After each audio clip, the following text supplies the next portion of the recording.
ஆசை வணக்கம். வணக்கண்ணா. நாராயணண்ணா, எப்படிண்ணா இருக்கீங்க? நல்லா இருக்கோம்பா. நல்லா இருக்கீங்களா? பீச் பக்கம் வந்திருக்கீங்க? நம்ம ஊர் இல்லப்பா, வந்துதான் ஆகணும். இப்போ நம்ம சமுதாயத்தை வந்து அடிக்கடி பார்த்துட்டு போயிட்டு தான் இருக்கீங்க. செய்தி ஒண்ணு கேள்விப்பட்டீங்களா? என்ன விஷயம்னா? தலைவர் அறிவிச்சிருக்காரு, மலை மரங்கள்லாம் வச்சுட்டு எதிர்கால சன்னதில வீணா போயிட்டு சொல்லியிருக்காரு. யாரு தலைவர்? முதல்வர், தமிழக முதல்வர். தமிழக முதல்வரா? அவரு வந்து எல்லா மலை இயற்கை வளங்கத்தெல்லாம் அழிச்சிட்டு இப்போதான் வந்துட்டு அவரு பூமிக்கு தேவை, இயற்கை வளங்கள்லாம் தேவை, அப்பதான் நுரையீரல் வளரும் சொல்றாரு. எல்லாரோட நுரையீரலையும் காலி பண்ணிட்டு அவரு புதுசா ஒரு நுரையீரல் உருவாக்குவார். இருக்கிறத காப்பாத்தாம எல்லாத்தையும் அழிச்சிட்டு புதுசா காப்பாத்துவார் போல இருக்கு. தெரியல, வேற ஒருவேளை அதுக்கு ஒரு திட்டம் போட்டு அதுக்கு ஒரு சட்டசபையில ஒரு தீர்மானம் நிறைவேற்றி மறுபடியும் புதுசா மரம், மலை, காடு எல்லாத்தையும் உருவாக்குவார் போல இருக்குண்ணா. அப்படியா? ஆமா, எல்லாத்தையும் அழிச்சிட்டு ஒரு பக்கம் அழிப்பாங்க, ஒரு பக்கம் நமக்கு அறிவுரை சொல்லுவாங்க. காலகாலமா இதான் நடந்துன்னு இருக்கு. ஆனா அறிவுரையோட முடிச்சுக்கிறாங்களே, செயல் எதுவும் இல்லையா? செயல் எப்பவுமே அவங்க மாடல் தானே, திராவிட மாடல் தானே. மாடல் எப்பவுமே வருவாங்க, நிப்பாங்க, அவங்க நடிப்பாங்க, போயிடுவாங்க, அவ்வளவுதான். நீங்க வந்து அவங்கள போய் நீங்க உண்மையான மக்களுக்கு பணி செய்வாங்கன்னு எதிர்பார்க்கறதெல்லாம் ரொம்ப தவறான விஷயம். அவங்க மாடல், அவங்களே சொல்லிட்டாங்களே நாங்க மாடல், திராவிட மாடல். கடைசியில திராவிடனா என்னன்னு கேட்டேன், திராவிடம்னா என்னன்னு தெரியலையா? திராவிடத்துக்கு முழு விளக்கமும் தெரியல, அவரு என்னத்த முதல்வர்னு தெரியல. ஏதோ அவங்களும் ஆட்சி நடத்துறாங்க, மக்களே எவ்வளவு காலமா ஏமாந்துன்னு இருக்காங்க. மக்கள் என்னைக்கு தெளிவாகிறாங்களோ அன்னைக்குதான் இது எல்லாத்துக்கும் ஒரு தீர்வு கிடைக்கணும். அப்புறம் பெரியபாளையம் போயிருக்க, சின்ன வயசுல போயிருக்கேனா? போகும்போது 2 மலை வரும் தெரியுமா? ஆமா, அது ரெட்டை மலை சொல்லுவாங்க. ஆமா, அந்த ரெட்டை மலையே காணும். அடையாளம் நம்ம பெரியபாளையம் போறப்போ அந்த 2 மலை வரும், பெரிய பெரிய மலைங்க வரும். அந்த மலைங்களே காணப்ப அடையாளமே இல்லாத போயிடுது. இதெல்லாம் என்ன பண்ணிருப்பாங்க? மலை கரைஞ்சிட்டு இருக்குமா? இது நினைச்சா எனக்கு அண்ணா வடிவேல் அண்ணா படத்துல ஒரு காமெடி தான் ஞாபகம். சந்ததியை பத்தி கவலைப்படுற ஆட்சியா இருந்தா அதெல்லாம் செய்ய மாட்டாங்க. எதிர்கால சந்ததிகளை பத்தி அவங்களுக்கு எந்த கவலையும் கிடையாது, எந்த அக்கறையும் கிடையாது. அதனாலதான் அவங்க இதை எல்லாத்தையும் அவங்க மாடல் அரசு அருமையா இந்த மாதிரி நாசகார திட்டங்கள் எல்லாம் அருமையா செஞ்சு முடிக்கிறாங்க. அதுவும் மக்கள் வந்து எவ்வளவுதான் பொறுத்து போவாங்கன்னு தெரியல. வருங்காலம் 2026 அண்ணன் செந்தமிழன் சீமான் அவர்கள் தலைமையில ஆட்சி அமைஞ்சதுன்னா இதுக்கு எல்லாம் ஒரு தீர்வு கிடைக்கும். அதை மக்கள் பார்க்கணும். ஏன்னா திமுக அதிமுக 2 கட்சிகளை பார்த்து தான் பார்த்துருக்காங்க. நாம் தமிழர், தமிழ் தேசியத்தை பார்க்கும் போதுதான் உங்களுக்கு தெரியும் இதுக்கு 2த்துக்கும் இருக்கிற வித்தியாசம். இதுக்கு 2த்துக்கும் ஒரு வித்தியாசமும் இல்லை. நம்ம ஆளு நம்ம மண்ணை ஆண்டாதான் இந்த நாடும் இந்த மக்களும் செழிப்பா இருப்பாங்கன்னு அது உணர்றதுக்கு அண்ணன் வந்தா மட்டும்தான் முடியும். இவங்க இருக்கிறவர்களும் அது மாடலா தான் இருக்கும். ஆமா, இவ்வளவு நாள் இத்தனை காலம் வந்து இவங்க வாழ்றாங்க, அண்ணா திமுக ஆள்றாங்க, மலைய மண்ணை பத்தி இவங்க பேசுறத நான் பார்த்ததே இல்லை. சீமான் அண்ணன் பேசுறதுக்கு அப்புறம் தான் இவங்க கருத்து வருது, இந்த கருத்தை சொல்றாங்க.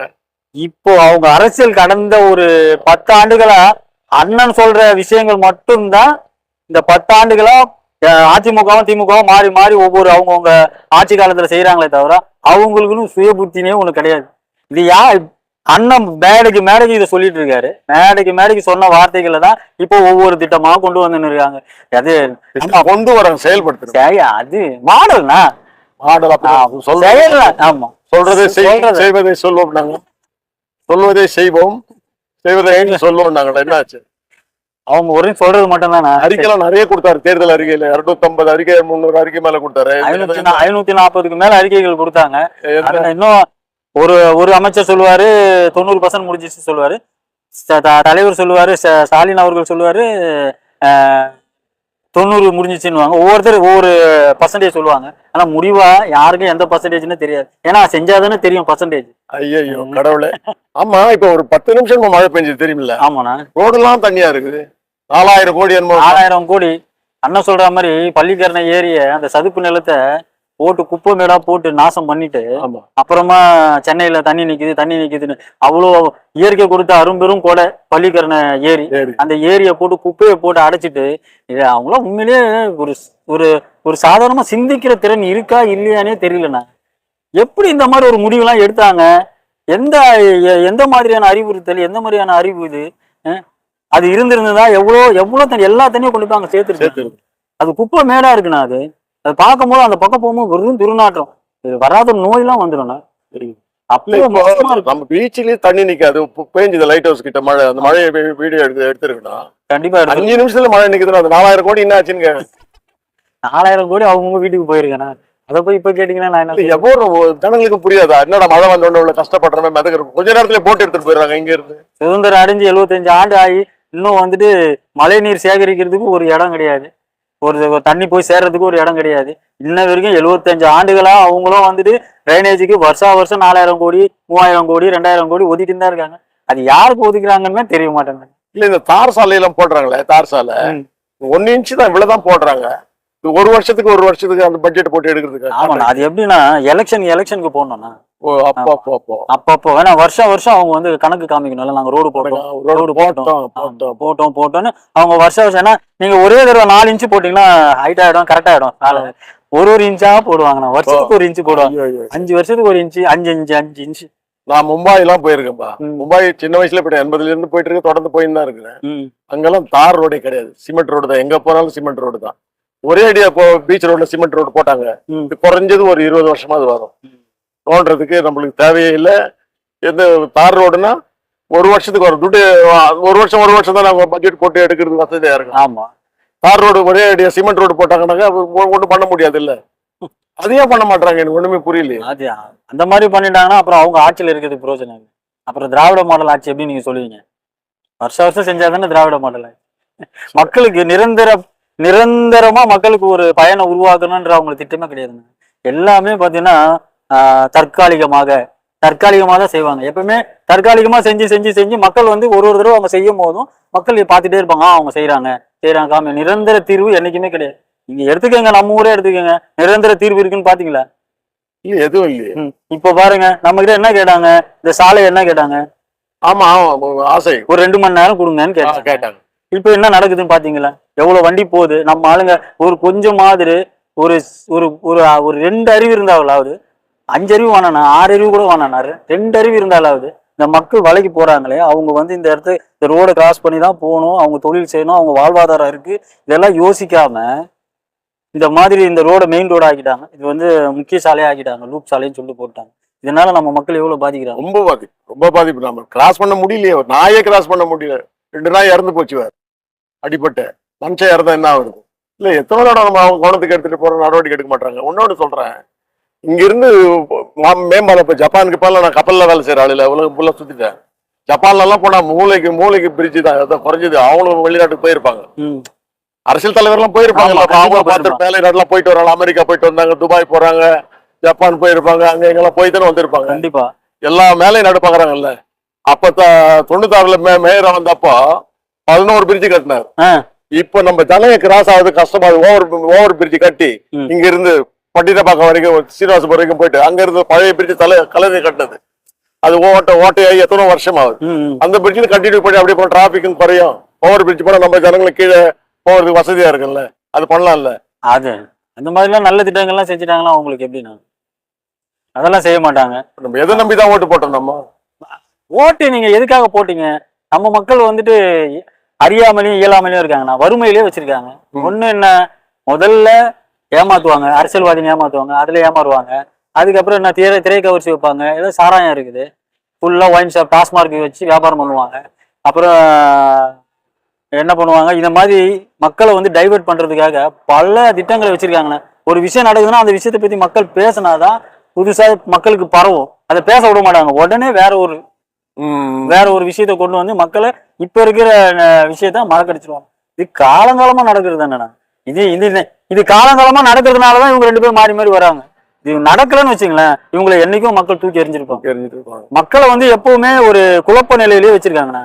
மக்களை தெளிவு நிலைக்கு கொண்டு வரவே மாட்டாங்க. இந்த 5 வருஷத்துக்கு ஒரு தடவை தான் உங்களுக்கு காசு கொடுக்க வராங்க. ஆமா, ஓட்டுக்கு 5 வருஷத்துக்கு ஒரு தடவை தானே வராங்க. ஆமா, அந்த நேரத்துல ஒரு 1000 2000 ரூபாய் கொடுக்குறாங்க. ஆமா, அதை வாங்கிட்டு ஜனங்க ஏமாந்து ஓட்டு போட்டு எத்தனோ லட்சம் கேட்கறதுக்கே பயமாகுது.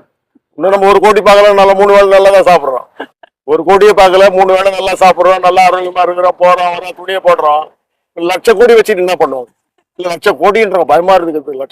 லட்சம் கோடி எண்ணவே முடியாது, ஒரு கோடி எண்ண முடியாது. ஆமா, 1,00,000 கோடி என்ன பண்ண போறாங்க ஒண்ணுமே புரியல. எங்க போயிருப்பாங்க? ஈடி வரா பிடிக்கிறாங்க, கொண்டுறான், என்னதான் பண்றாங்க ஒண்ணுமே புரியலையாது. என்ன பண்றாங்க? ஈடி வருவாங்கண்ணா. ஈடி வந்து எப்படின்னா, அவங்க அரசியல்வாதிகளை, அதாவது நேர்மையான அரசியல்வாதிகளை ஈடி எல்லாம் ஒண்ணும் பண்ண முடியாது. அவங்க வந்து ஒரு ஊழல்வாதிகள்ன்றதுனால ஈடி என்ன பண்றாங்கன்னா, வராங்க, அவங்களுக்கு அவங்க ஒரு இடி ரைடு நடத்துறாங்க, நடத்திட்டு விஷயத்த மக்களுக்கு சொல்ல மாட்டாங்க. அது அவங்களே அது ஏன்னா நாளைக்கு மக்கள் சேவை செய்யறதுக்கு வந்தவங்களா இருந்தா பரவாயில்ல, அவங்க வந்து வெறும் தேர்தலை மையமா கொண்டுதான் அவங்க வந்து நடத்துறாங்க. இந்த தேர்தலுக்கு இவங்களை ஈடு ரைடு போட்டு இவங்களுடைய விஷயங்களை எடுத்து வச்சா இவங்க நமக்கு என்ன பயன் தருவாங்க, பயன் அளிப்பாங்க, இவங்க கிட்ட இருந்து என்ன எவ்வளவு காசு கொடுங்கலாம், இதை மட்டும்தானா யோசிப்பாங்க. மக்கள் பணத்தை கொள்ளடிச்சுட்டானே அவனை தூக்கி நம்ம சிறையில வைப்போன்ற அந்த நீங்க நல்லது நினைச்சிருக்கீங்க, இப்படி எல்லாம் நினைக்கிறேன். மோடி நல்லதுதான் பண்றாரு, இவங்க எல்லாம் ஜெயிலுக்கு போயிடுவாங்க நினைச்சிட்டு நாடு மாறும் இல்ல அவங்களே திருந்துவாங்க. ஒரு சொம்பு திருந்தா கூட ஜெயில வச்சிடறான்.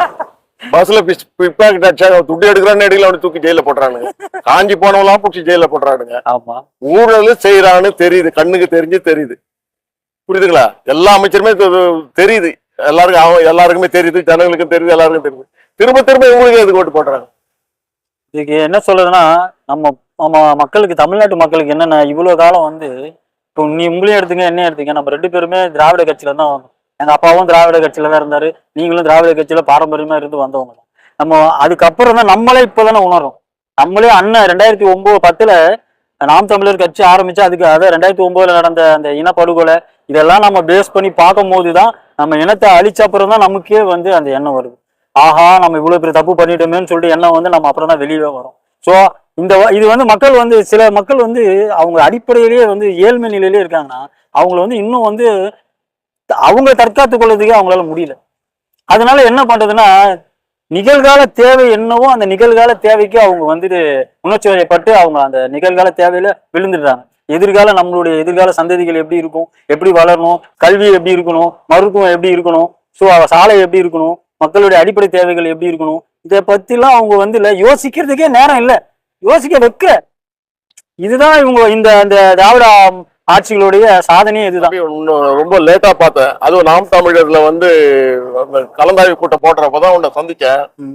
அப்படியே எங்க அண்ணனோட இது அப்படியே இருந்தது. எங்க அண்ணெல்லாம் வந்து பெரிய வீரனுங்க. காங்கிரஸ்காரர்ல ஆட்சி ஓட விட்டவங்க அந்த காலத்துல. காங்கிரஸ்காரனுங்க ஆளு கட்சியா இருக்கும்போது இவங்க வந்து அதாவது 57ல இருந்து முதல்ல திமுக வந்து நிக்குது. அந்த காலத்துல இருந்து இவங்க திமுக திராவிட கழகத்துல இருந்து இதுல வந்து இணைஞ்சு அண்ணாவோட வந்தவங்க. இவங்கெல்லாம் வந்து உழைப்பெல்லாம் இருக்குது. அந்த மாதிரி உழைப்பு ஊர்ல 10 திமுக காரன் ஊர்ல சண்டை போடுவாங்க. காங்கிரஸ்காரெல்லாம் ஊரே வந்து பெரிய பெரிய ஃபுல்லா காங்கிரஸ் தான். அப்ப எங்க அப்பாவே காங்கிரஸ் தான், எங்க பெரியப்பா காங்கிரஸ், சீமன் சேகர் எல்லாமே காங்கிரஸ் தான். அந்த காலத்துல எல்லாம் காங்கிரஸ் தான். அவங்க அப்பா திமுக. அந்த காலத்துல சீமன் சேகரோட அப்பா வந்து திமுக. அந்த பாரம்பரியத்துல நான் அவங்க கூடவே இருந்து காமராஜர் வாழ்கன்னு சொல்லிட்டு எங்க அண்ணன் ரொம்ப அழகா பெருசா வரைவாரு. எங்க அண்ணன் காமராஜர் பக்தர் மாதிரி. நான் பேர்பட்டவன் உங்க அப்பா பேச்செல்லாம் கேட்டு, பஞ்சாயத்து பண்ணி அண்ணன் பேச்சை கேட்டு, அந்த காலத்துல அண்ணா அறிவாலயம் கட்டுறதுக்கு உங்க அப்பால முக்கியமான காரணம் மயிலை சம்பந்தம் இருந்தாரு. அப்போ மாவட்ட செயலாளர் மயிலை சம்பந்தம். காசிசாமிக்கு அப்புறம் அவர் தான் வந்தாரு. சம்பந்தத்துக்கு அப்புறம் தான் காசிசாமி வந்தாரு. அப்போ நாங்கெல்லாம் சின்ன பசங்களா இருக்கும்போது பெட்ரோல் பங்க் காலி பண்றதுக்காக போயிட்டு பெரிய கலாட்டா பண்ணுவாங்க. அப்போ நம்ம ஊர்ல பஞ்சம்லாம் வந்து அவர்லாம் வந்து உழைச்ச மாதிரி திமுகவுக்கு ஒவ்வொரு பில்டிங் மேலேயும் இருந்து பூக்கூடைய வச்சு வரும்போது, தலைவர் வரும்போது பூவை கொட்டுவாரு, நிறைய செலவு பண்ணுவாரு. இன்னைக்கெல்லாம் அவர்லாம் ஒதுக்கி வச்சுட்டாங்க. இன்னைக்கு நீங்க சொல்ற ஆட்கள் எல்லாரும் நம்ம மக்கள் நம்பி அவங்களுக்காக வேலை செஞ்சு அவங்களுக்காக உழைச்சாங்க. அவங்க எல்லாரும் ஓரங்கட்டப்பட்டுட்டாங்க. அவங்களுக்கு யார் யார் வேணுமோ அவங்களை வச்சு ஆட்சி நடத்துறாங்க. இதுதானே உழைச்சவங்களோட பிள்ளைய கூட யாரு முன்னாள் மாவட்ட செயலாளராச்சே, ஒரு மாவட்ட செயலாளர் பிள்ளையாச்சே. எங்க உசேன் அண்ணன் பிள்ளைங்க, உசேன் அண்ணன் மாதிரி உண்மையான மனுஷன் உலகத்துல தெய்வம் மாதிரி உசேன் அண்ணலாம். நான் வணங்குற தெய்வம், நான் எனக்கு குரு மாதிரி அவரு மாதிரி உதவி பண்ணுவோம். கட்சிக்கு எதுவுமே எதிர்பாராம உதவி பண்ணுவோம். அவங்க 2 பிள்ளையும் பாவம் கட்சிக்கே சம்மந்தம் இல்லாத மாதிரி வாழ்ந்துட்டு இருக்காங்க. அந்த கட்சிக்கு உழைச்சவங்களுக்கு எங்கன்னா முன்னுரிமை இருக்கு. சாதிக்கு பாச்சா புள்ள அவங்க கடைசியா யூஸ் பண்ண காரை பிடின்னு போயிட்டாங்க. அவரை மாதிரி ஒரு கட்சியில பொருளாளரா இருந்து ஆனஸ்ட்னா ஆனஸ்ட், அந்த மாதிரி நேர்மையான மனுஷனை உலகத்துல பார்க்கவே முடியாது. இந்த குடும்பமே எங்க இருக்குது, அவங்க புள்ள என்ன ஆச்சு ஏதாச்சுன்னு தெரியல. நீங்க தான் சொல்லிட்டீங்களே நேர்மையாளர் சொல்லிட்டீங்க. ஓ, அதுக்கு நேர்மையாளர் இங்க எங்கன்னா வாழ முடியும். நீங்க ஒண்ணுமே இல்ல. நீங்க பொதுவான கருத்து எடுத்துங்களேன். அவன் நேர்மையாளன்னு சொன்ன பொழைக்க தெரியாதவன், பைத்தியக்காரன். பொழைக்க தெரியாதவன், பைத்தியக்காரன், லூசு, அவனுக்கு எக்கச்சக்கமான புனை பேர்லாம் வந்து கட்சியில இருக்கிறவங்க அந்த வீடு வாங்கி தராங்கப்பா, பைசா கொடுத்தா வீடு வாங்கி தந்துருவாங்கப்பா அப்படின்னா அவங்க கிட்டதான் போவாங்க மக்கள். நம்ம சொல்லுவோம், ஏங்க பைசா கொடுத்து வீடு வாங்க, உன்னோட உரிமைக்கு நீ காசு கொடுக்குறிய, அப்ப உன் உரிமையை இழக்கிறிய, உன் உரிமைக்காக நீ போராடு அப்படின்னா யாருப்பா இங்க போராடாங்க, யாருப்பா இங்க செய்யல, யாருப்பா இங்க லஞ்சம் வாங்கல, யாரு? அப்போ அதாவது மக்கள் வந்து இந்த விஷயங்களை எல்லாமே லஞ்சத்துக்கு அது பழகிடுச்சு, மக்கள் ஊறிட்டாங்க. மக்கள் வந்து நீங்க சாதாரண மக்கள் வந்து இப்ப எப்படின்னா, அதாவது அது வந்து என்னன்னா அதுதான் வாழ்க்கைன்னு நினைச்சிட்டாங்க. நேர்மைன்றது நேர்மை அப்படியே அப்படி ஒரு வார்த்தை இருக்கா தமிழ் அகராட்சி, நேர்மை வார்த்தைக்கு நம்ம புதுசா ஒண்ணு கண்டுபிடிக்க முடியும் சூழ்நிலை இது. இப்ப என்னாச்சு, என் நண்பர் ஒருத்தர் இறந்துட்டாரு, டெத் சர்டிபிகேட் வாங்கணும், 15,000 ரூபாய் கேக்குறாங்க. 15,000 ரூபாய், இறந்து துக்கத்துல இருக்காங்க அந்த குடும்பம். வாரிசு சான்றிதழ் 2 பிள்ளைங்க இருக்குது, 2 அம்மாவும் இறந்துட்டாங்க, அவரும் இறந்துட்டாரு. வாரிசு சான்றிதழுக்கு அவனுக்கு தெரியல. என்கிட்ட வந்து கேட்டா, போய் கேட்டா தாசில்தார் ஆபீஸ்ல கேட்டா 15,000 ரூபாய் கேக்குறாரு. அவர் கேட்பாருன்னா கேட்டுதான் ஆகணும், ஏன்னா அவர் 50 லட்ச ரூபா கொடுத்துல வந்திருப்பாரு. அந்த இடத்துக்கு அவர் வரும்போது 50 லட்ச ரூபா கொடுத்து வந்திருப்பாரு. அவரு அந்த இடத்துக்கு வர்றதுக்கு மேல இருந்து ஒரு அமௌண்ட் வாங்கியிருப்பாங்க. சோ அதெல்லாம் அவர் சரிப்படுத்துறாரு. யார்கிட்ட அதை சரிப்படுத்துவாரு? சம்பளம் வாங்கி முழுசா முடிக்க முடியாது. அந்த காலத்துல மக்கள் கிட்ட இருந்து வாங்கிதான் முடிக்க முடியும். சோ அப்போ மேல இருக்கிறவங்க சரியா இருந்தாங்கன்னா கீழே தானா சரியா இருந்தா, அண்ணன் சொல்லுவார்ல, அண்ணன் செந்தமிழ் சீமான் சொல்லுவார் இல்லையா, தலைமை அதாவது அரசன் எவ்வளியும் குடிகள் அவ்வளின்னு சொல்லுவாரு. அரசனா ஆட்டவங்க எப்படி இருக்காங்களோ அப்படித்தானே குடியிருப்பாங்க. மக்கள் வந்து ஆடு அரசாங்கம் நேர்மையா இருந்துச்சுன்னா மக்கள் நேர்மையா இருக்கும். அண்ணன் சொல்ற மாதிரி அது ஒரு பெரிய விஷயமே இல்லை, அது ஒரு சாதாரண விஷயம். தலைமை வந்து ஒரு நேர்மையான தலைமை வந்துச்சுன்னா சாதாரணமா இந்த பிரச்சனை எல்லாம் முடிஞ்சிடும். இல்ல உழைக்கிற தொண்டெல்லாம் நேர்மையா தான் இருக்கிறானு, உழைக்கிற தொண்டன் எல்லாம் அந்த கடைக்கோட்டில இருக்கிற தொண்டெல்லாம் நேர்மையா தான் இருக்கிறானுங்க. அவங்க நேர்மையா தானே இருப்பாங்க. அவங்க வந்து ரத்தமும் சதையும் அவங்க நேர்மையான அந்த கட்சிக்காக உழைப்பாங்க. அவங்களோட உழைப்பை சுரண்டி தன்னுடைய குடும்பத்துக்கு சுரண்டி வச்சுக்கிறது தான் இந்த மேல்தட்ட அரசியல்வாதிகளோட வேலைலாம். எனக்கு ஒரு நினைவு, ஒரு காட்சி ஒரு நினைவுக்கு வருது. தலைவர் 91 ஆட்சி கலைச்சாங்கல்ல, நம்ம கழக ஆட்சி, திமுக ஆட்சியை கலைச்ச உடனே ஒரு பேரணி ஒண்ணு நடத்தினார் தலைவர். பேரணியில ரொம்ப ஆவேசமா கொடிய கலைச்சாங்க, ஆட்சி கலைச்சாங்கன்னா தவறுன்னு சொல்லிட்டு போராட்டம் பண்ணிக்கிட்டு அங்கிருந்து நடந்து அண்ணா சமாஜ் வரைக்கும் போகணும். நீ சிறுநேரத்துல ஒரு மீட்டிங் அறிவாலயத்துல ஆரம்பிச்சு அது வரைக்கும் நடந்து வந்துட்டு இருக்கோம். கரெக்டா அந்த QMC கிட்ட வர போறோம், அந்த பிரிட்ஜ் வருது இல்ல, அதாவது லாய்ட்ஸ் காலனி, ஆமா இந்த ரோடு அச்சாங்க பாரு பல்லு, இந்த பல்லு கூட மாவட்டேன், இந்த பல்லு இல்ல உங்களுக்கு அடி சரியா, இங்கெல்லாம் அடி சரியான அடி. நான் என்ன பண்ணிட்டேன், கூச்சப்பட்டுக்கிட்ட பாம்பேக்கு ஓட்டேன். அறிக்கை என்ன தெரியுமா வருது, சின்ன அடிப்பட்டவங்களுக்கு 5,000, பெரிய அடிப்பட்டவங்களுக்கு 10,000 ரூபாய். தலைவர் போய் பார்த்தாரு, ஹாஸ்பிட்டல்லாம் வந்து பார்த்தாரு. மனசு பாரு, அப்ப கூட அள்ளி கொடுக்க மனசு வரல. கழகத்துல இத்தனை கோடி இருக்குது, 5,000 சின்ன அடிப்பட்டவங்களுக்கு, பெரிய அடிப்பட்டவங்களுக்கு 10,000. அதுலயே பணம் உடஞ்சு போச்சு. அப்போ என்னடா இதெல்லாம் கட்சியில அதுல இருந்து எந்த இதுக்கெல்லாம் சாலை மறியல், இந்த மறியல் அதெல்லாம் தூரத்துல இருந்து தான் பாக்குறது. நானு சின்ன வயசுல இருந்து என்னுடைய அப்பா வந்து திமுகல வளர்ந்து திமுகல இருந்து அவர் ஒரு நிலைக்கு வந்து அதுக்கப்புறம் வந்துட்டு அவர் உடல்நிலை சரியில்லாம போன அப்புறம் இதெல்லாம் நான் நடைமுறை பார்த்துட்டே வந்தேன்னா, அதை நானே திராவிடத்திலேயே தான் வந்தேன். எனக்கு வந்து திராவிடத்தை பத்தி யாருன்னா சொன்னாங்கன்னா அப்பெல்லாம் ரொம்ப கோவப்படுவேன், கத்துவேன், சண்டை போடுவேன். அந்த மனநிலையில தான் இருந்தேன். இப்போ நான் 2010க்கு அப்புறம் தான் நான் அண்ணனுடைய யூடியூப் வீடியோஸ், ஏன்னா செய்திகளெல்லாம் போட மாட்டாங்க, நம்ம அண்ணனை தான் மறைப்பாங்க. எப்பவுமே வந்து இருட்டடிப்பு செய்யறது தானே இந்த ஆளுங்க வர்க்கத்தோட இதுவே. ஸோ அதனால வந்து மறைச்சு அதுக்கப்புறம் வந்து கொஞ்சம் கொஞ்சமா நாங்கள் பார்க்கும் போது எனக்கு அண்ணன்கிட்ட பிடிச்சதே என்னன்னா, என் மனசுக்குள்ள என்ன கோபம் இருந்துச்சோ, எனக்குள்ள என்னடா இப்படி இருக்காங்களே மக்கள், இவங்கள ஏன் இதெல்லாம் செய்யவே இல்லை, இவங்களுக்கு ஏன் இப்படிதான் வாழணுமா இவங்க அப்படின்னு கேள்விகள் மட்டும் என் மனசுல இருந்துன்னே இருந்தது. அதுக்கு விடை எல்லாமே அண்ணன் கையில இருந்து தான் வந்துச்சு. அப்ப என்னன்னா, நான் யோசிக்கிற விஷயத்த நான் என் மனசுக்குள்ள ஆழ்ந்து யோசிக்கிற விஷயத்த ஒருத்தருக்கு வந்து பொது மேடையில வெளிப்படையா தைரியமா யாருக்கும் பயப்படாம இதுதான் உண்மை அப்படின்னு சொல்லுவாரு பாருங்களேன். அப்போ வந்து எனக்கு ஆட்டோமேட்டிக்கா எனக்கு அதான் சொல்லுவாங்க இல்லையா, எல்லாரையும் பாத்தீங்கன்னா மாமா அண்ணன் தம்பி இப்படிலாம் வந்து சாதாரணமா வந்துடாது. நான் அண்ணனை வந்து அண்ணன்னு சொல்றேன்னா அது ஒரு இனம் புரியாத உணர்வு. அவர் வந்து ரத்த சொந்தமா இல்லைனாலும் அண்ணன் அப்படின்ற அந்த உணர்வு இருக்கு பாத்தீங்களா, அது அப்படியே மனசுக்குள்ள வந்து தானா வரும். அவர் வந்து இவரை மாதிரி எல்லாரும் என்ன அப்பான்னு கூப்பிடுறோம், என்ன அண்ணன் கூப்பிட்டு சொல்லவே இல்லையே, நாங்களே எல்லாம் கூப்பிடுறோம் அண்ணான்னு, நம்மளா கூப்பிடுறோம் நாங்களே. ஏன்னா எங்களுக்கு வந்து ஒரு அண்ணனா தெரியுறாரு, என் கண்ணுக்கு தெரியுறாரு அண்ணனா. நான் எப்படி அப்பான்னு கூப்பிட முடியும்? எங்க அப்பா யார போய் அப்பா, எங்க அப்பா என்ன வீட்டை விட்டு கீழே இறங்கினாலே திட்டுவாரு. ஆமா, இந்த அப்பா என்ன ஒயின் ஷாப்பை போத்துறாரு.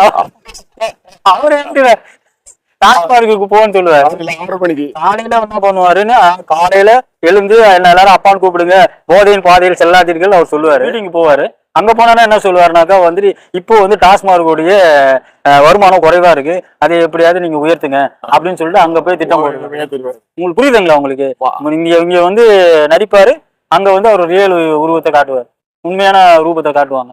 இதுதான் நான் மாறி மாறி மாறி மாறி என்னைக்கு நம்ம மக்கள் இதெல்லாம் புரிஞ்சு சரியான ஆட்ல தேர்ந்தெடுக்கணும்னு நினைக்கிறாங்களோ அன்னைக்கு இதெல்லாம் மாறிடும். ஆனா ஒண்ணு சொல்றேன், இந்த குப்பத்துல இருக்கிறவனும் சேரியில இருக்கிறவனும் மாறினாதான் எல்லாமே மாறும். ஆமாண்ணா, நம்ம தான் ஓட்டு போட நிப்போம், எந்த பிராமன் ரோட தாண்டி போனா எவனும் வந்து நின்று கியூல நின்று அவனை மிரட்டி ஊட தேடி ஓட்டர் ஸ்லிப்பை கொடுத்து அத்தை கொடுத்து எவன் செத்தான் எவன் விடுபட்டான் எவன் வீரமும் வீடு மாறி போனா இதெல்லாம் குறிப்பிட்டு எழுதி கொண்டு பூத்துல போய் நின்று அது ஓட்டு ஏற்ற வரைக்கும் காத்திருந்து அந்த ஓட்டு போட்டிக்கு காத்திருந்து நான் போட்டெல்லாம் காட்டுறேன்.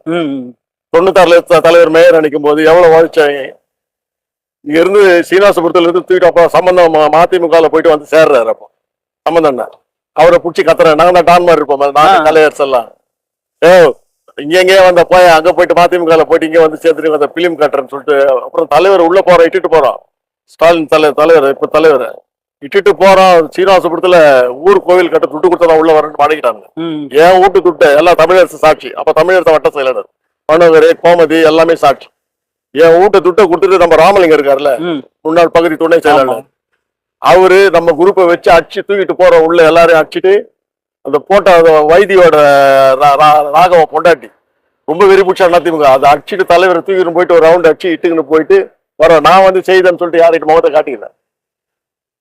தெரியும், எனக்கு தெரியல உனக்கு என் உழைப்பெல்லாம் உனக்கு திமுக தெரியும் இல்ல. உழைப்பு இப்ப 66 வயசுல உடனே என்ன பண்றது? ஆள வச்சு நாட்டையே நாசமாக்கிட்டான் வேதனை. அது இப்போ நம்ம பிள்ளைங்களை நல்லா கார்பரேஷன் ஸ்கூல் தான் படிச்சோம். தமிழர்களுக்குன்னு ஒரு இது இருக்கு, ஒரு உணர்வு இருக்கு. நம்ம தமிழ் மொழிய உயிருக்கு மேல நேசிப்பாங்க. ஆனா என்ன விஷயம்னா இந்த திமுக அரசு வந்து என்னன்னா திட்டமிட்டு அவங்க ஆட்சியை பிடிக்கணுன்றதுக்காக காங்கிரஸ் கட்சிய மக்கள் கிட்ட இருந்து ஓரம் தள்ளிட்டு இவங்க வரணுன்றதுக்காக அதை ஒரு அரசியலா எடுத்து பண்ணாங்க. நம்ம என்ன கேக்குறோம்னா நாங்க எந்த மொழிக்கும் எதிரானதும் இல்லை. நாங்க தமிழ் மொழி எங்க தாய்மொழியில கல்வி கத்துப்போம். நான் அதாவது அண்ணன் சொல்றதுதான் அண்ணன் ஒரு ஒரு ஒரு பல்கலைக்கழகம் மாதிரி. அவர் சொல்ற வார்த்தைகளை நல்லா கவனிச்சு பாருங்க. என் மொழி வந்து எனக்கு உயிர் மாதிரி. நான் அதாவது என் மொழியை நான் கத்துக்குவேன், என் மொழியை நான் உயிரா நேசிப்பேன். நான் அது வந்து அது என் இனம் வாழ்றதுக்கு, என் மொழி வாழ்றதுக்காக, நான் வாழ்றதுக்காக என் மொழியும் கற்பேன். அதான் சூப்பர் சூப்பர். ஓகேவா? நான் எந்த மொழியும் கத்து வாழ்வேன். அது எனக்கு ஒரு தேவைக்குதான் நான் கத்துக்குவேன். ஆமா, எனக்கு தேவைன்னா நான் கத்துக்க போறேன். அதுல என்ன இவங்களுக்கு பிரச்சனைனா தெரியல. ஆனா அவங்க வீட்டுல பாருங்க, அவங்க வீட்டுல எல்லாம் பாருங்க. ஆமா, மருமக காலேஜ் எல்லாம் அவங்க பள்ளியில இருந்து கல்லூரியில இருந்து எல்லா இடத்துலயும் ஹிந்தி இருக்கும். கேட்டா அது என்ன சொல்லுவாங்கன்னா அது வந்து தொழில், இது வந்து அரசியல் அப்படின்னா என்ன எனக்கு தெரியும், ரெண்டுமே ஒண்ணுதான். அப்போ என்ன அர்த்தம்? அவங்க மனசுல ஏழைங்களாவே இருக்கணும், ஏழைங்களா இருக்கும். எதுவும் தெரிஞ்சு நாலேஜ் வளரக்கூடாது. இங்கிலீஷ் தமிழ்லயே கத்துக்கணும். இதுங்க அந்த குப்பை பொறுக்கிறதுக்கு, ஆயுதம் பொறுக்கிறதுக்கு, நம்மளுக்கு ஓட்டு போடுறதுக்காக இவங்க வச்சுக்கிறாங்க. ஆமா, அடித்தடிக்கு இது குடியெல்லாம் எதுக்கு குடிச்சு செத்து போயிடும், தமிழ் இடமே அழிஞ்சு போயிடும். அதுல ஒரு தடவை ஏர்போர்ட் மூர்த்தி என்ன சொன்னாரு தெரியுங்களா? ஆமா, ஒரு மேடையில சொன்னாரு. எங்க தெரியுங்களா? எனக்கு நல்ல ஞாபகம் இருக்கு. நான் ஈரோடு கிழக்கு இடைத்தேர்தல் நினைக்கிறேன். அந்த இடைத்தேர்தல்ல ஒரு மேடையில ஏர்போர்ட் மூர்த்தி என்ன சொன்னாரு, இப்ப எடுத்த சர்வே ஏதோ ஒரு இயரை சொல்லி சர்வே சொன்னார். சர்வேல வந்து 11% தமிழக மக்கள்ல வந்து ஆண்கள் வந்து மலடாயிட்டாங்க அப்படின்னு சொல்லி மலடாயிட்டாங்கன்னு சொல்லியிருந்தாரு. அது வந்து என்னன்னா வருங்காலத்துல என்ன ஆகும்னா அது 11, 22 ஆகும், 22, 32, 33 ஆகும். அதுக்கப்புறம் நம்மளோட தமிழ் சந்ததி இல்லாம போயிட்டு நாளைக்கு என்ன ஆகும்னா இந்த திராவிட கட்சி கிட்ட வந்து நம்ம வந்து தமிழர்களுக்கு முன்னுரிமை கொடுக்கணும்னு சொல்லி நம்ம கேட்கறது அப்படின்னு சொல்லிட்டு ஒரு விஷயம் சொல்லி இருப்பாரு. அது கேட்கும் போது நமக்கு நகைச்சுவையா இருந்தது. ஆனா அது உள்ள எவ்வளவு பெரிய அரசியல், எவ்வளவு பெரிய பெயின். அப்ப நம்ம மக்களை எப்படி அவன் அழிக்கிறான்றது அதுல எவ்வளவு சுவாரஸ்யமா எவ்வளவு ஒரு விஷயத்த அருமையா சொல்லியிருந்தாரு. அண்ணன் நம்ம நாம் தமிழர் மேடையில தான் சொல்லியிருந்தாரு. அது ரொம்ப எனக்கு அந்த விஷயங்கள்லாம் நான் பார்க்கும் போது என்னடா இது நமக்கு நம்ம யோசிக்க தோணுதுண்ணா. சரக்கு சாப்பிட்டு ஆண்மை இல்லாத சொன்ன மாதிரி அண்ணா சொன்ன மாதிரி ஆண்மை இல்லாத மலட்டு தான் ஆயிட்டுக்கிறாங்க நிறைய பேர். வெளியில சொல்ல முடியல, கொடுமையா இருக்குண்ணா. அதுவும் முக்கியமா நம்ம மீனவ சமுதாயம் முழுசா புறந்தள்ளப்பட்டிருக்காங்க. நமக்குன்னு ஒரு அரசியல் அங்கீகாரமே இல்லாம போச்சு. இந்த அரசியல் அங்கீகாரத்தை வர வைக்கணும், அரசியல் அங்கீகாரத்தை பெறணும் அப்படின்னா இந்த அரசியல்லையே இது வரைக்கும் நான் பார்த்த அரசியல்லையே செந்தமிழ் அண்ணன் சீமான் மட்டும்தான் மீனவ மக்களுக்கு மிகப்பெரிய அங்கீகாரம் கொடுத்தாரு. நம்ம இப்போ ஆந்திரா பார்டர்ல இருந்து அரங்க, புளிஞ்சேரி, பழவேற்காட்டுல இருந்து கன்னியாகுமரி வரைக்கும் இருக்கிறோம். கன்னியாகுமரி வரைக்கும் இப்போ எத்தனோ லட்சம் பேர் இருக்கிற கரையோரம், 1 கோடி பேர் இருக்கும். இதுல குறைஞ்சது ஒரு 60% திமுக, அதிமுக தான், திராவிடம் தான் இருக்கிறாங்க. காங்கிரஸ்ல இல்ல, பாஜக கொஞ்சம் பேர் இருப்பாங்க. அதுல எண்ணிக்கையில எண்ணிடலாம். இது நமக்கு ஏன் அங்கீகாரம் கொடுக்காத ஒரே ஒரு எம்எல்ஏ இருக்காரு, சங்கர். அவருக்கு கொடுக்காத இருக்கிறது மீனவ சமுதாயத்துல ஒரே ஒரு எம்எல்ஏ, அவருக்கும் அது கொடுக்கல. தெரியுது அவங்களுக்கு மீனவ சமுதாயத்தை முழுமையா. அது உண்மையிலேயே முன்னாள் முதல்வர் முத்தமிழறிஞர் சொல்லுவாங்க இல்லையா, திரு கருணாநிதி அவருக்கு தெரியும் மீனவர்கள் அவருக்கு முழுசா பிடிக்காது. உங்களுக்கு ஞாபகம் இருக்கா இல்லையா தெரியல, சின்ன பிள்ளையா இருந்திருக்கும் குழந்தைங்க. உங்க அப்பா, எனக்கு எல்லாமே வரலாறு தானா, உங்க அப்பா இருக்காரு, படிச்சுதான் தெரிஞ்சுக்கிட்டேன். தலைவர் வருவார், அப்பெல்லாம் பேராசிரியரோட வருவாரு. அப்பெல்லாம் நெடுஞ்செழியெல்லாம் இருப்பாரு கூட. இந்த காலத்துல ஏடிஎம்கே பிரியாத 3 பேர் தான் வருவாங்க. வந்து பீச்சில் உட்காருவாங்க. உங்க அப்பா, ராமலிங்கம், மாமா, அந்த அன்பு அன்பு உள்ள சீதாபதி, இவங்க தான் கூட இருந்து பாதுகாத்துக்குன்னு நம்ம ஜனங்களா இருப்போம். பச்சை பச்சை நம்ம பஞ்சம், இந்த மாதிரி முக்கியமான தேவராஜ் எல்லாமே பெரிய ஆளுங்க. அப்பெல்லாம் இப்ப யூத் காங்கிரஸ்காரங்க ஓட விடுவாங்கல்ல, அந்த டீம் எப்படியே தலைவருக்கு பாதுகாப்பா இருப்பாங்க. முதல்ல அதெல்லாம் நான் பார்த்து, அப்ப தூரத்துல இருந்து சின்ன சின்ன பிள்ளைங்க, நீங்களே சின்ன பிள்ளைங்க, சின்ன பிள்ளைங்க அப்பெல்லாம் ரசிப்பேன் நான். அப்பெல்லாம் அப்ப அந்த அப்பேற்பட்ட நம்ம ஜாதி ஆளுங்க தான் முன்னாடி இருந்து கூட இருந்து இயக்கத்தை வளர்த்தது கொண்டது. அந்த இயக்கத்துக்கே பண்ணலன்னா அப்புறம் யாருக்கு தான் பண்ணுவாங்க? அதெல்லாம் மீனவ மக்கள் முழுமையா ஏமாற்றப்பட்டிருக்காங்க. முழுமையா ஏமாற்றப்பட்டு முழுமையா அரசியல் இருந்து புறந்தள்ளப்பட்டிருக்காங்க.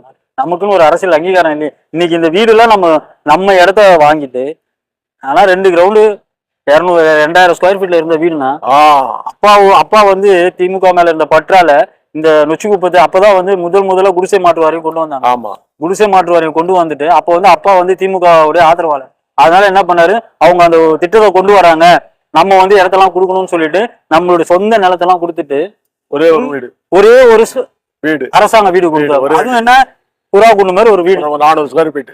அப்ப கொடுக்கும் போது வெறும் 280. நான் எங்க 2000 ஸ்கொயர் ஃபீட்ல எப்படி இருந்தேன், நான் குடிசையா இருந்தாலும் 2000 ஸ்கொயர் ஃபீட்ல இருந்தேன். அது உள்ள எல்லாமே இருக்கு, நம்ம ஓலை விடாதான்.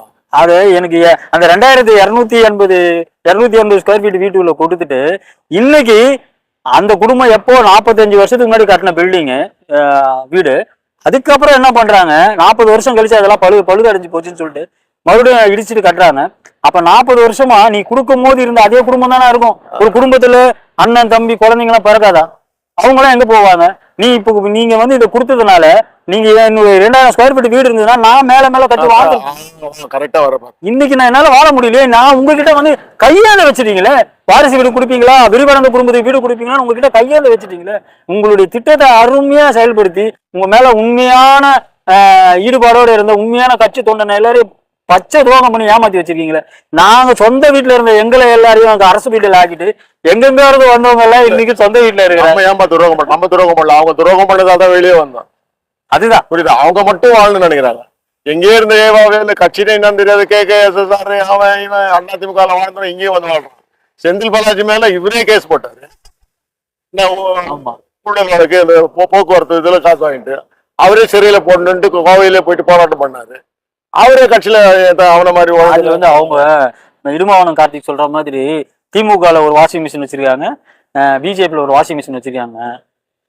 முழு ஊழல்வாதியை வந்து இப்போ அதிமுகல இருந்து இப்போ திமுகவுக்கு வராருன்னா அந்த மிஷின்ல வச்சு என்ன பண்ணுவாங்க, கிளீன் பண்ணிடுவாங்க. இப்போ எப்படி வடிவேல் அண்ணன் காமெடியில வரும் தெரியுங்களா, அடிக்கிறதுக்காக ஒரு மிஷின் வச்சிருப்பாங்க தெரியுமா, அந்த மாதிரி ஊழல்வாதிகளை சுத்தம் பண்றதுக்காக மிஷின் வச்சிருக்காங்க. தியாகின்னு சொல்றாங்க. அந்த மிஷின்ல வந்துட்டு ஒரு சுத்திட்டு வந்துட்டாங்கன்னா தியாகி. இப்ப நம்மளாம் என்ன தியாகம் பண்ணுவாங்களா? மக்களுக்கு போராடினவங்க, நீங்க எல்லாம் பாருங்க, மக்களுக்காக உண்மையா போராடினவங்க எல்லாருமே முகம் கூட தெரியாத அளவுக்கு வச்சிருப்பாங்க. இப்போ நானு ஊரை விட்டு போயிட்டு ஒரு பட்டினப்பாக்கம் போயிட்டு குறைஞ்ச ஒரு 30 வருஷம் ஆகுது. சின்ன வயசுல எந்தெந்த குடும்பம் யார் எந்தெந்த பில்டிங்ல யார் இருந்தாங்க, ஓட்டு எண்ணிக்கை எவ்வளவு, யாராவது பில்டிங் கிடையாது, டோர் ஸ்லிப் கொடுக்கறதுல இருந்து எல்லாமே, அதாவது உழைப்பு, அது மாதிரி உழைப்பு. நானே கலையெடுத்து பஞ்சம் இஞ்சம் கல்ச்சேகர் எல்லாமே சரி. திமுக கார மாதிரி உழைக்கிறவன் தியாகம் பண்றவன் எவனுமே இருக்க மாட்டான். ஒரு டீ கூட போயிட்டு யாருக்கிட்ட குடிக்க மாட்டாங்க. அவங்க காசை போட்டு அவ்வளவு உழைச்சவங்க. அந்த தொண்டன்ல என்ன வாழ வைக்கலாம், அந்த வாழ வைக்கிற எண்ணமே வரலையே. தொண்டனுக்காக ஒரு திட்டம் போட்டிருக்காங்களா இது வரைக்கும்? தொண்டன் வாழ்றதுக்கு ஒரு திட்டம் போட்டிருக்காங்களா சொல்ல? தொண்டனுக்காக பொதுமக்களை விட்டுட்டு அவங்க கூடவே இருந்து உழைக்கிறான். எங்கே இருந்து வந்த செந்தில் பாலாஜி வாழ்றான், எங்கே இருந்து வந்த சேகர் பாபு வாழ்றான், எங்கே இருந்து வந்த KKSR வாழ்றான், ஏவா வேலு வாழ்றா போல. புரியுதா சொல்றது? தமிழ்நாட்டோட சாப கேடுனா பூர்வகுடியெல்லாம் வாழ முடியாது, எங்கேயோ இருந்து வந்தவங்க மட்டும்தான் இங்க வாழ முடியும். இப்போ நம்மளாம் சென்னை சாப கேடுன மஞ்ச போய் தூக்கிட்டு வந்தவங்க தான் வாழ்றாங்க. நம்மளாம் சென்னையில பிறந்து சென்னையில போய் தாத்தா மஞ்சப்பையன்றதே எனக்கு வந்து அதுல மாற்று கருத்து இருக்குன்னா, மஞ்சப்பையன்றது மஞ்சப்பை நல்லது, மஞ்சப்பை நல்லது, மஞ்சப்பை நல்லது. இந்த மஞ்சப்பைன்னு சொல்லிட்டு அதை இழிவுபடுத்துறதுனாலதான் இந்த பாலித்தீன் பிளாஸ்டிக், இந்த மாதிரி பிளாஸ்டிக் பாட்டில்ஸ் இதெல்லாமே வந்துச்சு. ஆக்சுவலா இப்போ அண்ணனுடைய சின்னம் இப்போ வந்தது, விவசாய சின்னம், மறுபடியும் அண்ணன் உருவமே போட்டு ஒரு சின்னம் நமக்கு பார்க்கும் போது அது அண்ணனோட, அதாவது நம்ம பார்வையே அண்ணனோட முகத்தை வச்சுதான் பாக்குறோம். அதனால அண்ணனாவே தெரியறாரா, தெரியும் போது அப்படியே அந்த விவசாய சின்னம், அண்ணன் விவசாயத்தை பத்தி பேசுற விஷயம் அது எல்லாமே அந்த ஒரு சின்னத்துக்குள்ள அடங்கிருக்கு. அதை பார்க்கும்போது இப்போ கடைசியா ஒரு இதுல பார்த்தோன்னா, ஒரு என்னோட நண்பர் பகிர்ந்திருந்தாரு. ஒரு திருமணத்துல வந்து என்னன்னா அந்த தேங்காய் குரு போட்டு வந்தவங்களை வரவேற்று அனுப்புவோம் இல்லையா, அதுல பாத்தீங்கன்னா நம்மளுடைய சின்னம் இருந்தது. அதை பார்க்கும்போது எனக்கு ரொம்ப மகிழ்ச்சியா, ரொம்ப மகிழ்ச்சியா இருந்தது. இன்னொரு நிகழ்வு அமைச்சிருந்தாங்க, அதே மாதிரி திருமண நிகழ்வுக்கு தண்ணி பாட்டில் வச்சிருந்தாங்க. ஆக்சுவலா அதுல பாத்தீங்கன்னா எனக்கு அதுல ஒரு உடன்பாடு இல்லை. ஏன்னா நம்ம வந்து இயற்கை வளத்தை நேசிக்கிறவங்க, நம்மளே வந்து பிளாஸ்டிக் எல்லாம் வந்து நடக்கிறோம். அதனால வந்து அந்த பிளாஸ்டிக் பாட்டில் அதை வச்சது எனக்கு ஒரு நெகிழலா தான் இருந்தது. நம்ம இனிமே அந்த தவறை செய்யாம அந்த மாதிரி விஷயங்கள் எல்லாம் நம்ம சின்னத்தை பதிக்காம நம்ம இயற்கை சார்ந்த விஷயங்களை நம்ம சின்னத்தை மக்களுக்கு தெரிவிக்கிறதுக்கு நல்லதா இருக்கும்னு சொல்லிட்டு என்னுடைய மனசுல தோணுச்சு. அதை நான் உங்ககிட்ட சொல்ல. அண்ணனோட கருத்தை எப்படிதான் மக்கள் கிட்ட எடுத்துட்டு போறது? அண்ணனோட கருத்தை சிறப்பா யூடியூப் பாத்துக்கிறவங்க தான் போறாங்க, சாதாரண ஜனங்களுக்கு தெரியல நம்ம அந்த கருத்தை நம்ம எப்படி எடுத்துட்டு போறது. அதுதான் இந்த காலத்துல இது வந்து 21ஆம் நூற்றாண்டுனா, இந்த 21ஆம் நூற்றாண்டுல தொலைபேசி செல்போன் இல்லாத மக்களே இல்லை. நம்ம சமுதாயத்தையே எடுத்து பாத்தீங்க, எல்லாருமே பாக்குறாங்க, எல்லாருமே புரிதல் வருது. இந்த 2026 எலெக்ஷன்ல மக்கள் உண்மையிலேயே ஒரு மாற்றத்தை கொடுப்பாங்க. இல்ல இப்ப நடிகர் தான் போகுது, பெரும்பாலும் நடிகர் விஜய் பின்னாடி போகுதுங்க. இப்படி பார்த்தா நானே விஜய் ரசிகர். நான் வந்து நான் மட்டும் இல்ல, நானே என் மனைவி, என் பசங்க 2 பசங்களும் விஜய் ரசிகர் தான். விஜய் வந்து சினிமால அழுதாருன்னா என் வீட்டுல என் மனைவில இருந்து என் பையன்ல இருந்து அழுவாங்க. விஜய் வந்து அது வந்து என்னன்னா நடிப்பு, அது வந்து ஒரு நாடகம், ஒரு திரை. அது பார்த்தோம், அவங்க வந்து ஒரு 3 மணி நேரம் நடிப்பாங்க, பார்ப்பேன், ரசிப்பேன், சிரிப்பேன். அதுல என்னென்ன உணர்வு இருக்கோ அந்த உணர்வுக்கெல்லாம் நான் அடிபணிஞ்சு அந்த உணர்வெல்லாம் நம்ம ஏத்திட்டு போகலாம். ஆனா அரசியல்னு வரும்போது அது நம்மளை ஆள்றதுக்குன்னு ஒருத்தர் வர்றாருன்னா அவருக்கு என்னென்ன தகுதி இருக்கு, என்னென்ன போராட்டம், மக்களுக்காக எந்தெந்த இடத்துல நின்னாரு, எந்தெந்த இடத்துல மக்களுக்காக போராடினாரு, என் பிரச்சனைக்கு அவர் வந்து நின்னாரா, என் பிரச்சனைக்காக போராடினாரா, எனக்கு எதனா தீர்வு வாங்கி கொடுத்தாரா, இது எல்லாத்தையும் பார்த்து தான் ஓட்டு போடுவோம். அதெல்லாம் சும்மா அவர் வந்துட்டாருன்னா, அவர் சினிமால நடிச்சுட்டு வந்துட்டாருன்னா, சினிமால அதெல்லாம் அந்த புரிதல் எல்லாமே அண்ணனாலதான் வந்தது. புரிய வைக்கிறாரு. தெளிவான கருத்துனா உரையாடல தெளிவா இருக்கும். இல்ல அவரை போயிட்டு சொல்றாங்க பிஜேபிக்கு பி டீம், பிஜேபி எந்த டீம், இந்த டீம் சரியா நிக்கிறாரு. யாருன்னா சொல்ல இது வரைக்கும் இந்திய வரலாறுல கூட்டணி இல்லாத ஆட்சியா நெப்பன்ட்டு இவ்வளவு பெரிய திராவிட கட்சி தானே. சீமான் இப்பதானே ஆரம்பிச்சாரு. ஆமா, தனித்து போட்டின்னு சொல்லிட்டு யாரையும் சேர்க்காத, கூட்டணியில் இருக்கிறவங்க எல்லாரும் சொல்லி நான் தனியா நின்று ஜெயிச்சு காட்டுறேன்னு சொல்லுவேன். அப்படி எல்லாம் சொல்லணும். அந்த கட்சியில முதல்ல உதயநிதியே வெளியே போயிடுவாரு. தனியா நின்னா யார் ஓட்டு போடுவாங்க? அப்படி சொல்ற காசு கொடுக்கலாம், யார் ஓட்டு போடுவாங்க? இது வரைக்கும் நான் வந்து தனியா நிக்கிறதோட காசு கொடுக்கறது வேற, தனியா நின்று பெரிய கட்சி இல்லப்பா திராவிட கட்சி, திராவிட விளையாட்டு. அவங்க வந்து 67 வந்துட்டாங்கண்ணா. அப்பெல்லாம் நான் பிறக்கல, நான் பிறந்தது 80ல. இந்த 80ல பிறந்த அப்புறம் இந்த வரலாறு எல்லாம் நான் பாடமாவும் புத்தக மூலமாவும் இல்ல என்னுடைய உங்களை மாதிரி மூத்தவர்கள் சொல்லிதான் நான் எல்லாத்தையும் கேட்கிறேன். என் அப்பா அண்ணன் எல்லாரும் சொல்லிதான் நான் கேட்கிறேன். கேட்கும் போது 67ல இருந்தே அவங்க தனியா நின்னது இல்லையாம? இல்ல எப்பவுமே நின்னது இல்லையாம? அதனாலதான் நினைச்சேன், நம்ம கண்ணை வச்சு நம்ம விரலை வச்சு நம்ம கண்ணை குத்திருக்காங்க. அதுதான் எனக்கு இப்போ வந்து புரியுது. இப்போ எதுக்கு அவரை எதுக்கு சொல்றாங்க, அவரை எதுக்கு பிஜேபி? அதாவது நான் அவர் சொல்ற கருத்துக்கள்லாம் இருக்குல்ல, அவர் சொல்ற கேள்வி, ஒவ்வொரு கேள்வியும் நெத்தி போட்டுல அடிச்ச மாதிரி பளிச்சுன்னு கேட்கிறாரு அண்ணா. அந்த கேள்விக்கு எதுக்குமே பதில் இல்லை அவங்க கையில. பதில் இல்லாததுனால அவரை வந்து அவருடைய கேள்விக்கு பதில் சொல்லாம, இப்ப நான் உங்ககிட்ட ஒரு கேள்வி கேட்கிறேன்னா அந்த கேள்விக்கு நீங்க பதில் வரணும். அவ்வளவுதான். ஆமா, நான் என்ன கேட்டனோ அதுக்கு பதில் சொல்ல முடியாது, எனக்கு தெரியாதுன்னு சொல்லிட்டு போயிடலாம். ஆனா அதுக்கு பதில் சொல்ல முடியாததுனால, அதுக்கான சரியான தர்க்கத்தை சொல்ல முடியாதனால அவதூறு. இது காலகாலமா செய்யுதுண்ணா திமுக. ஆமா, எல்லாருக்கும் காலகாலமா நீங்க திமுக எதிர்த்து யார் வந்தாலும் ஒண்ணு அவங்களுடைய சொந்த வாழ்க்கையில உள்ள புகுந்து ஒரு ஒரு மட்ட ரகமான ஒரு அரசியல் செய்வாங்க. அப்படி இல்லைன்னா இந்த கட்சி அந்த கட்சின்னு சொல்லிட்டு அந்த எந்த கட்சி வந்துட்டு மக்கள் கிட்ட வந்து தவறான பெயர் எடுத்து வச்சிருக்காங்களா அந்த கட்சியோட ஒப்பிட்டு இல்ல மதவாத கட்சிகள் இல்லைன்னா வந்து சாதி வாரியான கட்சி இந்த மாதிரி கட்சிகளோட சேர்த்து இவங்க வந்து இவங்க ஆளு இவங்க வந்து இவங்க ஆளு. ஏன்னா அவங்களுக்கு வேற தர்க்கம் பண்றதுக்கு வேற விஷயம் இல்லைண்ணா. எதிர்கட்சியா இருக்கும்போது நான் கூட போராட்டத்துக்கு போயிட்டு மாசானம் கூட போயிட்டு கருப்பு கோட்டைலாம் பிடிச்சா கருப்பு பல்லுன பருக்க வச்சாங்க. மோடி வரும்போது இப்போ வெள்ளை கோட்டையை காட்டுறாங்க. என்ன ஒண்ணும் புரியல, என்ன அர்த்தம் புரியல. அதாவது ஆனா பிஜேபி திட்டுறாங்க. 23 புலிகட்சி படம் பாத்தீங்களா? அப்ப பார்த்தேன். வெள்ளை கொடி ஏந்திய வேந்தர் அவர் இப்போவா? அதாவது அதுதான் நான் சொன்னேன், அது மாடல். அதாவது வந்து நான் எதிர்க்கிற மாதிரி எதிர்ப்பேன். அப்ப ஜனங்க முட்டாள். சின்ன வயசுல எத்தனை காலம்தான் ஏமாற்றுவார் இந்த நாட்டுல. காமராஜரை போய் பாடினாங்க இவங்க, பாட்டு தான் இவங்க ஆட்சிக்கு வந்தாங்க. எத்தனை காலம் தான் ஏமாற்றுவார் இந்த நாட்டுல பாட்டு பாடி எம்ஜிஆர் பாடுவார். திமுகவில் இருக்கும்போது எம்ஜிஆர் பாடி காமராஜர் ஊழல்வாதினாங்க. காமராஜர் ஊழல்வாதி? ஆமா, காமராஜர் ஊழல்வாதி தானே. எருமாட்டோட ஒப்பிட்டாங்க கலைஞர். எருமாட்டோட ஒப்பிட்டாங்க. அவரை மாதிரி ஒரு தலைவர் கல்வி தந்து நாளா அவர் சாப்பாடு சாப்பிட்டு தான் வாழ்ந்தேன். தயிர்னா மிதக்கும், அதனோட ஏடு மிதக்கும். கதம்ப சாப்பாடுனா காய்கறி அவ்வளவு, அந்த சாப்பாடு தான் இன்னும் உடம்பு இருக்கு. அவரை மாதிரிலாம் ஒரு கல்வி தந்தை இல்லைங்க. அது மாதிரிலாம் ஒரு தலைவனே பிறக்க போறது கிடையாது. அந்த மாதிரி தலைவரோட ஆட்சியை சீமான் கண்டிப்பா கொண்டு வருவாரு. கண்டிப்பா ஒவ்வொரு கிராமத்திலயும் உடற்பயிற்சி செய்யற கூட கண்டிப்பா வரும். விளையாட்டு திடல் கண்டிப்பா வரும். ஃபுட்பால் ஆடுங்க ஜனங்க, ஃபுட்பால் ஆடுங்க. போக போக போக போதை இது மயக்கத்துல இருந்து தெளிஞ்சிடும். அதுக்காக தான் அவங்க கல்ல பேன் பண்ணி வச்சிருந்தாங்க. கல்லு கண்டிப்பா வரும். தேசிய அது வந்து நம்ம என்ன சொல்லணும்னா அது தென்னம்பால் பணம்பால் அது வந்து ஒரு உணவின் ஒரு பகுதி தானே தவிர அதுல வந்து எந்த போதை வசதிகளும் இல்லையே. என்ன சொல்லுவாரு, கல்லு குடிச்சு போன செத்துதான் சொல்லு சரித்திரம் சொல்லுன்றாரு. கேக்குறாருல. இது எல்லாமே இப்பதான் நம்ம மக்களுக்கு புரிதல் வருது. புரிஞ்சுக்கணும். இப்பதான் மக்களுக்கு புரிதல் வருது. என்ன தெரியுமா சொல்றேன், ஒரு குவார்டர் வாங்கிட்டு பிரியாணி வாங்கிட்டு ஒரு 1000 2000 வாங்கிட்டு ஓட்டு போடுற கலாச்சாரமே மாத்தின்னு அது கூட டெய்லிமா கொடுக்குறானுங்க. 5 வருஷத்துக்கு ஒரு தடவை வருவானுங்க. கொள்ள அடிச்சுது யார் எல்லாரும் கலெக்ஷன் பண்ணி மொத்தமா கொடுப்பாங்க. ஆனா இது வரைக்கும் நான் எந்த எம்எல்ஏ கிட்ட நான் 10 ரூபாய் நான் வாங்கினது கிடையாது. எல்லாரும் சாட்சி, என் கூட இருந்தவங்க எல்லாம் சாட்சி. இப்ப இருக்கிற எம்எல்ஏ அதனாலதானே உங்களுக்கு வலிச்சிருக்கு, உறுத்தி இருக்கு. அதனாலதான் நீங்க வந்து இந்த பாதை திருடர் பாதைன்னு தெரிஞ்சு நீங்க தவறான பாதை திருடர்கள் பாதைன்னு சொல்லிட்டு தான் நீங்க இருக்கிற காலமாவது நல்ல பாதையில நடப்போம் அப்படின்னு சொல்லிட்டு நீங்க அண்ணன் சீமான தேர்ந்தெடுத்து வந்தீங்க. சத்தியமான வார்த்தை இது.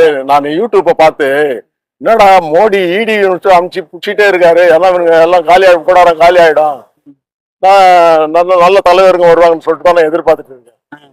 உண்மையே சொல்றேன், இந்த ஊழலே இருக்கக்கூடாதுங்க. என்னதுங்க, அவன் உழைச்சி சம்பாதிக்கிறோம், வாழணுங்க. என்ன பண்ண போறாங்க? அந்த அம்மா ஜெயலலிதா எவ்வளவு சம்பாதிச்சாங்க, என்ன எடுத்துட்டு போனாங்க? எம்ஜிஆர் என்ன எடுத்துட்டு போனாங்க? தலைவர் கலைஞர் என்ன எடுத்துட்டு போனாங்க? இவங்க தான் என்ன எடுத்துட்டு போறாங்க? 6 அடி பண்ணுதான். எல்லாம் பூமிக்கு வந்தா மக்கி மண்மேட தான் ஆகணும். ராஜராஜ சோழ பரம்பரையே இல்லாம போச்சு. இதெல்லாம் பரம்பரையா? இதெல்லாம் அந்த ராஜராஜ சோழ பரம்பரை என்னத்தை உலகத்தையே போரிட்டு உலகத்தையே ஆண்டானுங்க. அவரோட சிலையை சீராகல. ராஜராஜ சோழ கோயில தஞ்சை பெரிய கோயில் மக்குது, அதை சீராகல. மீனாட்சி அம்மன் கோயிலுக்கு இது கட்ட முடியல. இது மின்சார கட்டணம் ஆஃப் பண்ணி வைக்கிறாங்க. இதெல்லாம் ஆட்சி கொடுமை. மீனாட்சி அம்மன் கோயில் இதெல்லாம் எல்லாமே வந்து தமிழர்களுடைய வரலாறு. தமிழர்கள் வரலாறை சிறப்பிக்க யாருமே இவங்க விட மாட்டாங்க. அதனால நீங்க அதெல்லாம் வந்து என்னன்னா அண்ணன் சொல்ற மாதிரி காலம் நமக்கு வரும். நம்ம காலம் வரும்போது அதை எல்லாத்தையும் நம்ம மறுபடியும் உயிர்த்தெழு வைப்போம் அப்படின்னு நம்ம செய்யணும். இல்ல அவங்களெல்லாம் எதிர்பார்க்க தர்மத்தை எதுக்கு அவமானப்படுத்துறாங்க? எப்ப பார்த்தாலும் ராமர் வந்து படுத்துக்கணும், லிங்கம் வந்து நின்னுக்கணும்ன்றாரு. சைவனா நின்னுக்கணுமா? இதெல்லாம் அமைச்சர் பேச வேண்டிய பேச்சான என்ன? அவங்களுடைய பேச்சு முழுக்க ஆபாசம் தானே. அவங்க எல்லாம் அதை ரசிச்சாங்கன்னா இப்போதான் இதெல்லாம் தவறான பேச்சு, இதெல்லாம் தவறான கருத்து அப்படின்னு சொல்லி இப்போ அது அண்ணன் வந்த அப்புறம் தான் மக்கள் அதை யோசிச்சாங்க.